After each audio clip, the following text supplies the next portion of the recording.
Praise the Lord. വളരെ സന്തോഷത്തോടു കൂടിയാണ് ഈ പ്രഭാതത്തിൽ ഞാൻ നിങ്ങളുമായി ഈ ദൈവവചനം പങ്കുവയ്ക്കുന്നത്. കാരണം നമ്മുടെ ഡെയിലി മന്ന ഇന്ന് 25-ാമത്തെ എപ്പിസോഡാണ്.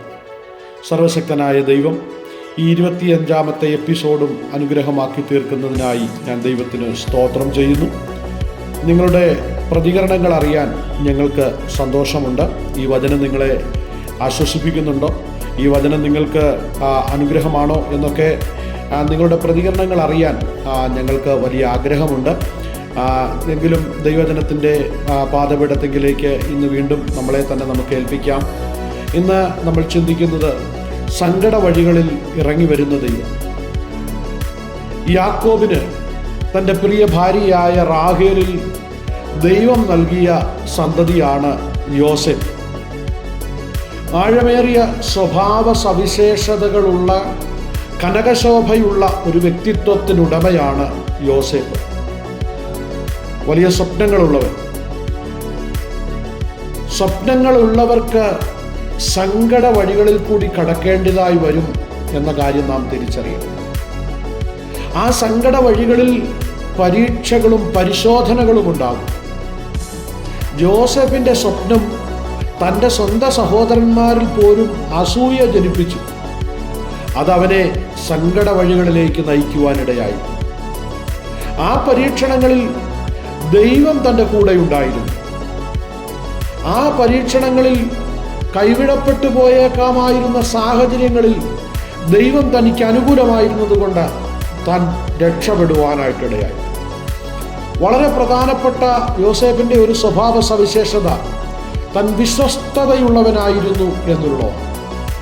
തൻ്റെ യജമാനൻ തന്നിൽ ഏൽപ്പിച്ച ഉത്തരവാദിത്വത്തിൽ നിന്നും യോസേഫ് ഒരു അണുവിട പോലും വ്യതിചലിച്ചില്ല എന്നുള്ളതാണ് സത്യം. അതിനാൽ പോത്തിഫേറിൻ്റെ ഭാര്യയോട് താൻ പറഞ്ഞത്, ഈ വീട്ടിൽ എന്നേക്കാൾ വലിയവനില്ല, നീ അവൻ്റെ ഭാര്യയാകിയാൽ നിന്നെയല്ലാതെ മറ്റു യാതൊന്നും അവൻ എനിക്ക് വിരോധിച്ചിട്ടുമില്ല. അതുകൊണ്ട് ഞാൻ ഈ മഹാദോഷം പ്രവർത്തിച്ച് ദൈവത്തോട് പാപം ചെയ്യുന്നത് എങ്ങനെയെന്ന് പറഞ്ഞു. സങ്കട വഴികളിൽ വിശ്വസ്തയോടെ വസിച്ചപ്പോൾ യഹോവയായ ദൈവം അവനോട് കൂടെ ഇരിക്കുവാനിടയായിത്തീരും. ജീവിതത്തിൽ നമുക്ക് സ്വപ്നങ്ങൾ ഉണ്ടാകാം, അതോടൊപ്പം തന്നെ പരീക്ഷകളും പരീക്ഷണങ്ങളും ഉണ്ടാകാം. എന്നാൽ പ്രതികൂല സമയങ്ങളിൽ ദൈവത്തോടുള്ള വിധേയത്വം മുറുകെ പിടിച്ച് വിശുദ്ധിയോടും വിനയത്തോടും വിവേകത്തോടും വിശ്വസ്തയോടും കൂടി ജീവിക്കുവാൻ നാം തയ്യാറായാൽ ദൈവം നമ്മോട് കൂടെ ഇരിക്കുവാൻ ഇടയായിത്തീരും. നഷ്ടപ്പെട്ടു പോയ സ്വപ്നങ്ങൾ പൂവണിയുവാനിടയായിത്തീരും. യോസേഫ് തൻ്റെ ജീവിതത്തിൽ ഇതെല്ലാം വിശ്വസ്തയോടെ പരിപാലിച്ചു എന്നുള്ളതാണ് യോസേഫിൻ്റെ ജീവിതത്തിലെ പ്രത്യേകത. അതുകൊണ്ട് തന്നെ തൻ്റെ സ്വപ്നങ്ങൾ, ദൈവം തനിക്ക് നൽകിയ സ്വപ്നങ്ങൾ തൻ്റെ ജീവിതത്തിൽ പൂവണിയുവാനിടയായിത്തീരും. നഷ്ടപ്പെട്ടു പോയ നിലയങ്കിക്ക് പകരം ഫറവോൻ ഏറ്റവും വിശേഷപ്പെട്ട വസ്ത്രം അവന് നൽകി, മുദ്രാമോതിരം അവന് നൽകി, നേർമയുള്ള വസ്ത്രം അവനെ അണിയിച്ചു, കഴുത്തിൽ സ്വർണ്ണ സരപ്പളി അണിയിച്ചു, മിസ്രയീം ദേശത്തെ ഏറ്റവും ഉന്നതമായ മേലധികാരിയാക്കി. വാത്സല്യ ദൈവജനമേ, ഈ ലോകത്തിൽ പലതും നമുക്ക് നഷ്ടപ്പെട്ടെന്ന് വരാം. നമ്മുടെ സ്വപ്നങ്ങൾക്കനുസരിച്ച് സ്വന്തക്കാരും കൂട്ടുകാരും ഉയർന്നില്ലെന്ന് വരാം. സ്വപ്നങ്ങളെല്ലാം തകർന്ന് തരിപ്പണമായെന്ന് വരാം. എങ്കിലും നിരാശപ്പെടേണ്ട. ദൈവത്തിനു മുൻപിൽ വിശ്വസ്തയോടെ പാർത്താൽ ദൈവം നഷ്ടപ്പെട്ടവയെല്ലാം നമുക്ക് തിരികെ നൽകുവാനിടയായിത്തീരും. നഷ്ടപ്പെട്ടവയ്ക്ക് പകരം വെണ്ണയേറിയ വസ്ത്രം തരുവാനിടയായിത്തീരും. വചനം പറയുന്നു, ജയിക്കുന്നവൻ വെള്ളയുടുപ്പ് ധരിക്കും, അവൻ്റെ പേര് ഞാൻ ജീവപുസ്തകത്തിൽ നിന്ന് മായിച്ചു കളയാതെ എൻ്റെ പിതാവിൻ്റെ സന്നിധിയിലും അവൻ്റെ ദൂതന്മാരുടെ മുമ്പിലും അവൻ്റെ പേര് ഞാൻ ഏറ്റുപറയും.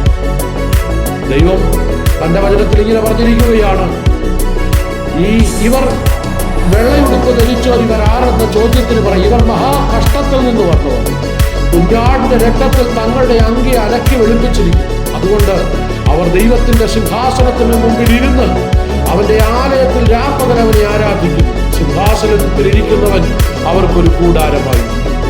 ഈ ഭാഗ്യത്തിന്, ഈ യോഗ്യതയ്ക്ക് ഐക്യതയ്ക്കും ഒക്കെ സർവശക്തനായ ദൈവം എന്നെയും നിങ്ങളെയും കാരണക്കാരാക്കി മാറ്റണമെങ്കിൽ ദൈവസന്നിധിയിൽ ദൈവം നമ്മളെ ഏൽപ്പിക്കുന്നതിൽ നാം വിശ്വസ്തരായിരിക്കണം.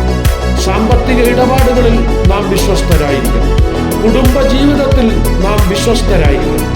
സഭാ ജീവിതത്തിൽ നാം വിശ്വസ്തരായിരിക്കണം. മക്കളോടുള്ള ബന്ധത്തിൽ, ജീവിത പങ്കാളിയോടുള്ള ബന്ധത്തിൽ നമ്മൾ വിശ്വസ്തരായിരിക്കണം. ദൈവത്തിന് കൊടുക്കുന്നതിൽ നമ്മൾ വിശ്വസ്തരായിരിക്കണം. ദൈവനാമത്തിൽ നാം വിശ്വസ്തരായി നിന്നാൽ നിശ്ചയമായും ദൈവം നമ്മളെ അനുഗ്രഹിക്കുവാനിടയാണ്. ആയതിനാൽ ഇന്ന് ഈ പ്രഭാതത്തിൽ വിശ്വസ്തതയോടെ നിൽക്കുവാൻ സർവശക്തനായ ദൈവം നമ്മളെല്ലാവരെയും സഹായിക്കട്ടെ എന്ന് ആത്മാർത്ഥമായി പ്രാർത്ഥിച്ചുകൊണ്ട് ഞാൻ എൻ്റെ വാക്കുകളെ ചുരുക്കുന്നു. 25 എപ്പിസോഡ് കംപ്ലീറ്റ് ചെയ്യുവാൻ സഹായിച്ച ദൈവത്തിന് സകല മാനവും മഹത്വവും അർപ്പിച്ചുകൊണ്ട് വാക്കുകളെ ചുരുക്കുന്നു. ദൈവം നമ്മളെല്ലാവരെയും ധാരാളമായും സമൃദ്ധിയായും അനുഗ്രഹിക്കട്ടെ.